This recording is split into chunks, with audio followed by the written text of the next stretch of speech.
Hello, friends, and welcome into another edition of Sports from the Couch here on Mercado Airwaves. I'm your host, Mike Mercado. I want to thank you so much for making us a part of your day. So, this is a different type of episode of Sports from the Couch we're doing here on Mercado Airwaves.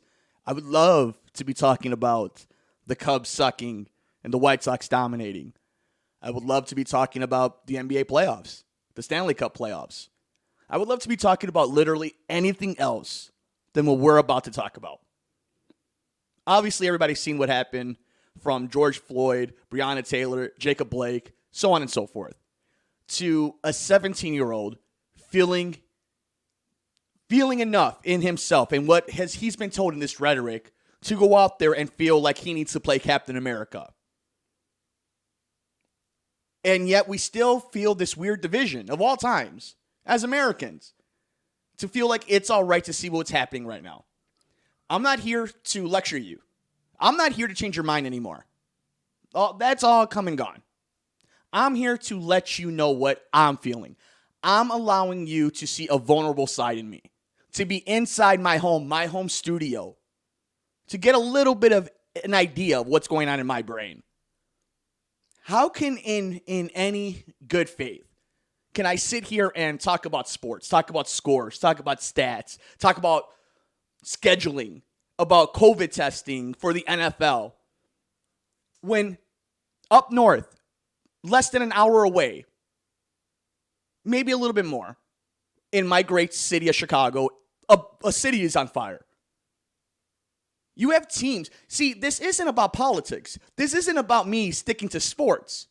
It has affected the sports world. You know, this whole the whole political stream right now, it's all about what's happening to this country, what will happen to this country. And yet it's happening. It's not what will happen. It's happening right now in your backyard. And there are a lot of people who are more worried about property damage. And look, I am not a closed-minded person. I understand a lot of people lose money. A lot of people lose their dreams, their homes, their businesses. But there is a fine line. There's a nuance to this conversation. I'm not discrediting any of that. And I'm not saying any of that is invalid. We're talking about human life and how people respond to that. You know, say what you will about what Black Lives Matters means. But these people that we put on pedestals, that you as a parent, that you as a consumer demand better from them, right? To be role models. And then condemn them for it when they decide to stand for something because it's not what you want them to stand for or makes you a little uncomfortable or that you need a distraction. Guess what? For the first time in not just American history, in world history, we all can use a distraction. The problem is we're all on the same boat now. Now we don't get to bury our head in the sand. And again, I'm not coming at anybody. In fact, I don't care what you think at this point about this subject matter. You've made up your mind. You sitting and listening to little old me, buck teeth and all, in this big world of ours where everybody has a podcast. I'm not going to change your mind. That's fine. Instead, I'm just going to allow myself to be vulnerable for a little bit. And yes, I'm upset. Of course I'm upset. I'm upset that the great men and women who do wear a badge have to go out there with a little bit more fear in their heart because of this. I'm upset that people who are just a tad bit darker in complexion have to worry about what they have to deal with out there in the real world.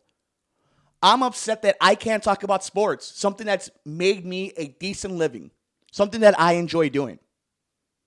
But guess what? This isn't just an isolated situation. This isn't the last situation. And telling people that the only way that they can fix this is by voting or by doing something about it come November, that's great sentiment, and you're right. You should be voting in November. But you know what else helps? Talking about it. Not letting it just sit idly for 3-4 months because you're not comfortable talking about it.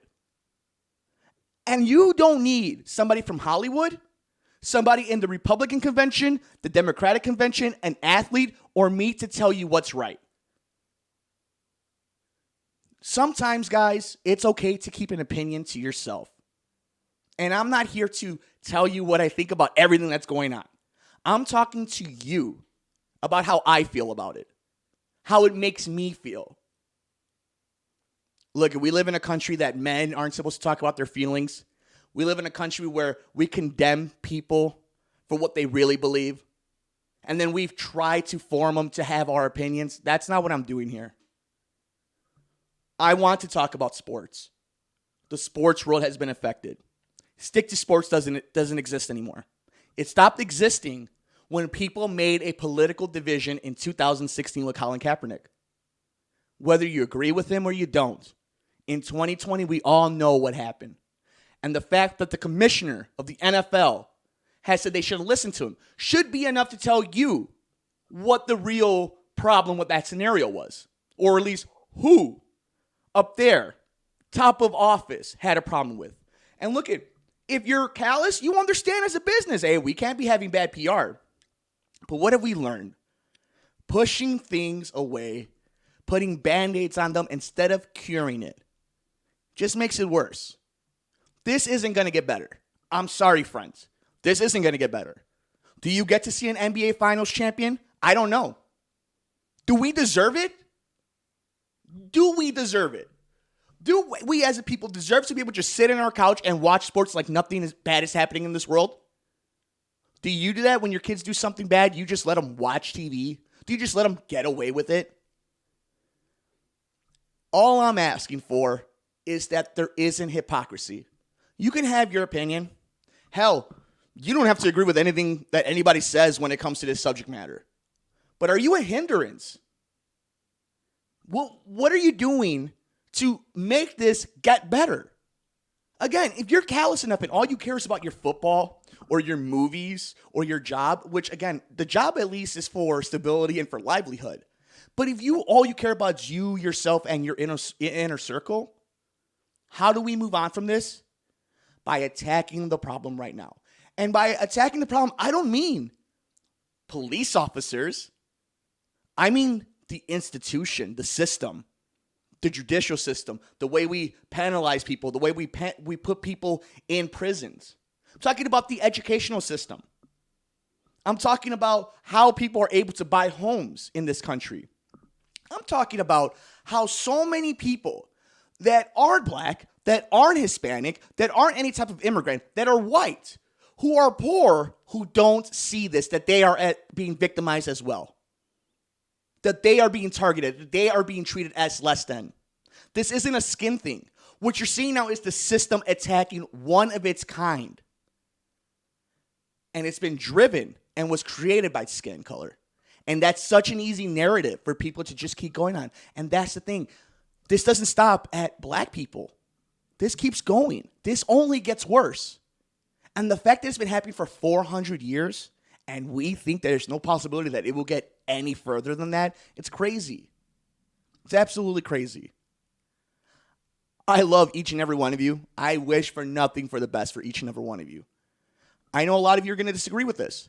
I know a lot of you are going to say, shut up and dribble. Shut up and podcast. Shut up and take the money. I get it. I get it. That's how humans are. What I'm asking you is, have you ever thought of the other side? Just for 1 second. Have you ever thought of, what if 5% of what people are saying is true? If only 5% of something horrible is true, it's still something pretty freaking horrible. You know, at this point, I can't sit here and give you this great thesis on how to fix things and what's wrong with us and how do we just get all together and sing Kumbaya. I don't know if that exists in the world that I live in, that I'm going to live in. I hope my kids get to. But what I do know is you have to be willing to listen to people. I've listened to the owners of these shops that get broken into. I've listened to these protesters. I've listened to the police officers. I've listened to the lawmakers. I am privileged to have a job in this world where I get to talk to these people. I get to give them my opinions and they give me theirs. And we make it public to each and every one of you. I am privileged that when this is all said and done, I know what I've done to try to make a place better, to try to make living better for people, whether it's the smallest of minute ways compared to somebody who's going to cure cancer one day. There's degrees to it. You have to admit it. But what have you done? besides complain? What have you done besides type something? What have you done to make a difference? Silence is just as deadly as a riot. And I know it's crazy and it sounds like some hipster thing, but it's true.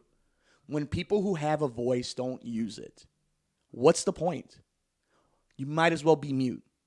You don't get an opinion on anything. I understand people are always going to go back to vote. And look, there's always circumstances to everything, right? But it always comes down to one moment. Why, instead of trying to fix the problem, do we have to dissect the problem? What I mean by that is if you mess up your computer and the IT guy comes in, and instead of telling you how he's going to fix it or start working on it, he now grills you for 20 minutes on how it broke. How does that fix the situation? How does that help a situation?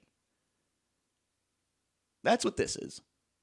I know it's such a little way of looking at it, but that's simply what it is. Instead of asking, what did he do to get shot 7 times? Ask, why did he get shot 7 times? And why now? When everything is on camera, everything is on the spotlight, this is still going on. Is that because they don't care? Or is that because the system is broken? And it's not just law enforcement. We're living through it. This isn't a Democrat or Republican thing. There is no reason why we are struggling the way we are as a people. People are scared. People are frustrated. Quite frankly, people are over it. And we do not have the leadership in any level on any side to handle this. It is up to us to do it. And it doesn't happen when we're fighting with each other and we're divided amongst each other. In this country, we are all Americans. And there's nothing more true than that. Except America and some Americans don't want to accept us. From brown people to Asian people to black people. So many have died for this country, for that flag. And it means nothing. They still get treated like second-class citizens. And for any Caucasian person who doesn't think this is true, look at white people in rural areas. Tell me they get treated right. Tell me that they're not being dissected and destroyed by the opioid epidemic. Nobody wants to talk about that. But that's an issue we all have to face together, is that we are all being systematically destroyed. But instead we get angry at the Milwaukee Bucks. Instead we get angry at the Milwaukee Brewers. Instead you get mad at Jason Hayward. You get mad at your neighbor, your cousin, your uncle for posting something. Instead of just simply asking, what's wrong? How can we fix it? You know, I'm just repeating myself at this point. And the worst part about it is I can record this, save it, and play it again in 3 weeks. What are we supposed to do? I'm not smart enough to fix this situation, but I know it's broken. So my question to you guys is, what's next? What do we do? And I don't need athletes to tell me what's right or wrong. I don't need corporations to tell me what's right or wrong. I don't need to see a Tide commercial telling me what's right or wrong. I need to be able to know that my mom, my dad, my brothers, my uncles, my aunts, my neighbors, my best friends, my coworkers know what's right and wrong.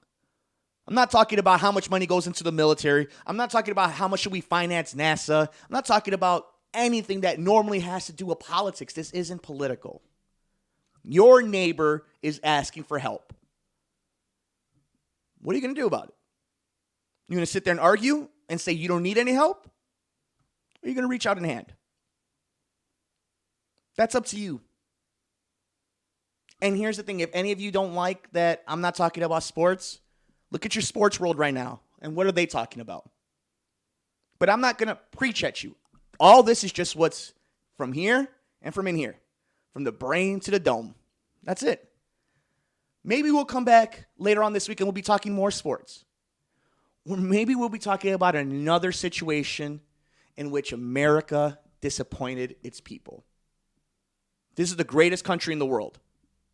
I believe that this is the greatest country in the world. It's time we start acting like it. Cheesy, corny, it's true. Greatest country in the world. Let's try acting like it. We might feel better about ourselves. Maybe it's just me, but life's a little bit easier when everybody's happy. So, that'll do it for us, though, guys. Look, I know there's going to be a lot of hate. I know there's going to be a lot of people complaining. Some of it's going to be family members. Some of it is going to be best friends. I don't believe in disconnecting with people. I don't believe in cutting people out of my life. I'm allowed a platform to do this. I feel I have the courage in me to put my face and my name to what I believe in. There's not a lot of people that can do that. And there's not a lot of people that will do that. I'm willing to open myself up to you, the fans, the haters, the family members, and just the curious person going through the algorithm. This isn't about views. This isn't about checking out any show. I just wanted to get out here and talk to you guys. I know it's scary. I know a lot of you want to do what's right. I know a lot of us don't know what is right, except for every human life is worth something. And we can't be judge, jury, and executioner on the spot. And we can't be judgmental to others on the spot. We have to have patience. And that's hard.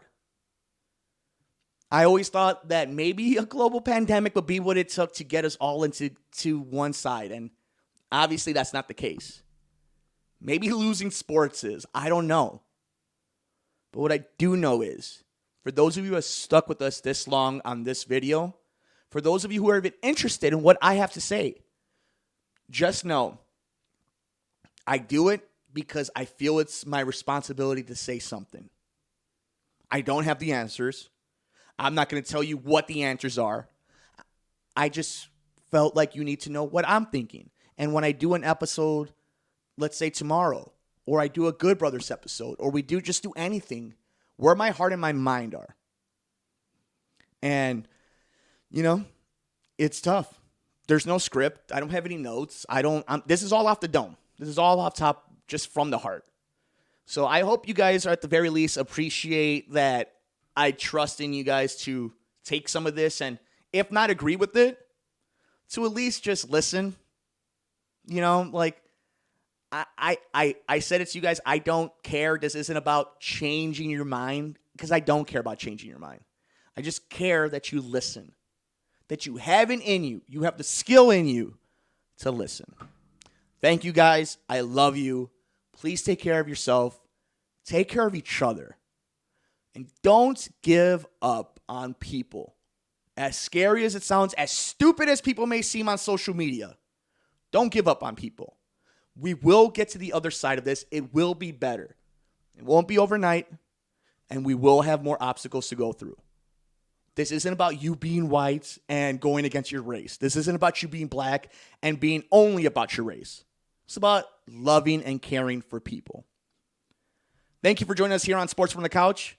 I'm your host, Mike Mercado. Thank you for joining us here on Mercado Airwaves. We hope you'll see you next time.